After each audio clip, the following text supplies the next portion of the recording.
have to have your raincoat on. That's all right, they work for us, it's okay. It's black, it's a good start. Well, I'm going to be uncustomarily brief. They gave me 6 minutes, and I only got about 4 minutes worth of material because I got to do the rest of it on the show. I want to start off and stick with you for a couple of minutes with some constitutional ideas that are what bring us here today.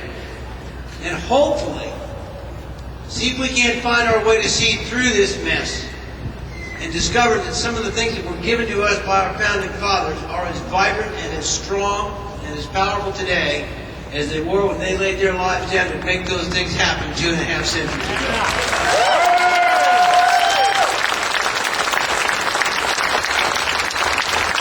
We know from the Declaration, the Federalist Papers, the idea behind this great experiment in liberty was that the government would derive its power from the consent of the governed. And ladies and gentlemen, I'm here to say right now, I have withdrawn my consent.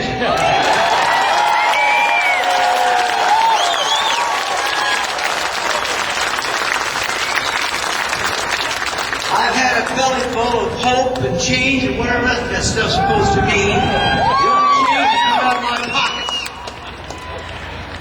And I look at a son right now, a freshman in college, who wants to be a doctor, and he writes me a text message the day that they passed that beast, and he says, "Dad, I won't give up, but they're sure trying to take the fun out of it." This young man's going to work awful hard for 4, and then 4 more, and then 4 more after that to be a doctor, to follow the footsteps of great men that have gone before him, his grandfather among them.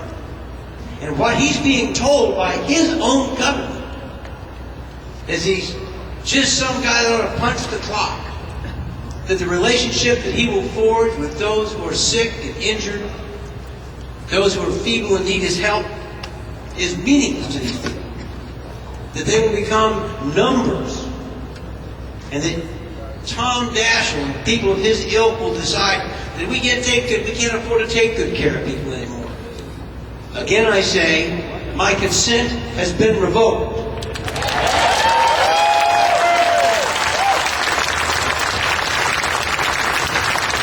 Rationing health care,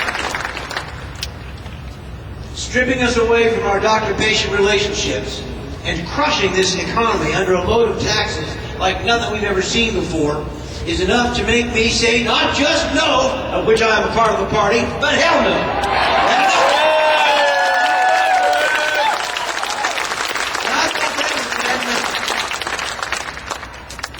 Harry Reid, the majority leader in what's left of the Senate of the United States, told about 5,000 or 6,000 illegal aliens the other night that he was going to get himself back to Washington from Nevada and make sure that he passed what they called comprehensive, are you ready for this? Comprehensive immigration reform. Now, ladies and gentlemen, we know what that is. That's Obama speak for amnesty and open doors. That's right. And criminals and drugs and guns and God knows what else. That's the second time they decided to invite me to withdraw my consent, and I'm doing it again. Remember, 3 years ago, when the sleeping giant awoke over the issue of the flood of illegals coming into this country, we took the government by its stacking swivel and talked into its ear hole and said, "You pay attention because I want that border closed." I'm sorry to say, as much as I love them, we had to wait for president up for that one. But we got started. We spent the money. And we made people who were soft sissies on this subject finally pay attention. They've managed to erase it again. And so not only do we see socialized medicine in our way, but we see a concerted effort to flood the United States with illegal aliens.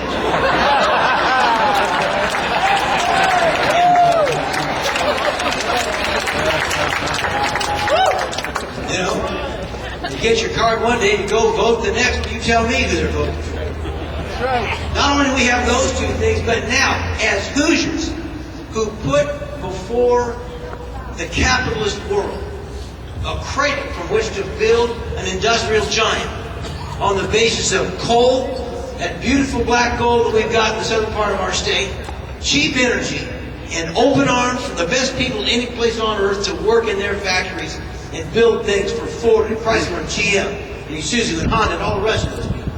And what's going to happen? This one makes me sicker than the other two. We elected this guy when he told us what? I'm going to make your electric bills skyrocket.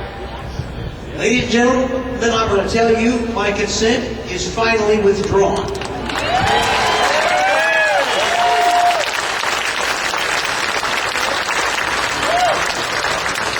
It is hopeless? Not at all. And here's what I want us to think prayerfully together for a moment. It will not. They got a sign down here that says we came unarmed this time. But keep in mind that your pockets are full of ammunition. They're called ballots. And that very Constitution, that precious document, forged in a crucible of war and suffering, is still there. And it provides us the first Tuesday after the first Monday in November with an operation that nobody's going to ever forget. You may fire rounds for effect in that ballot box, and you will take back this country without firing a real shot. Yeah. But let me tell you, the result will be nothing less than nuclear. And you'll get your country back, my friend, without having to fire a shot. One last thought. With your consent thus withdrawn, let's be careful never to forget the blessings that we have and that have not yet been taken from us.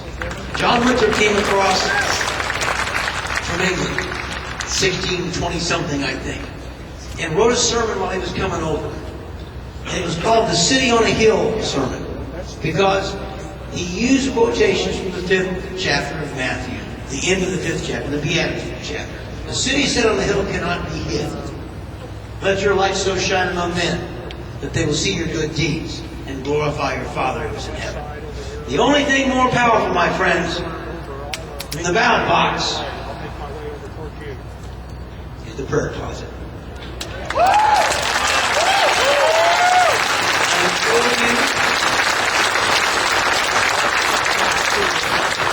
I implore you to be activists.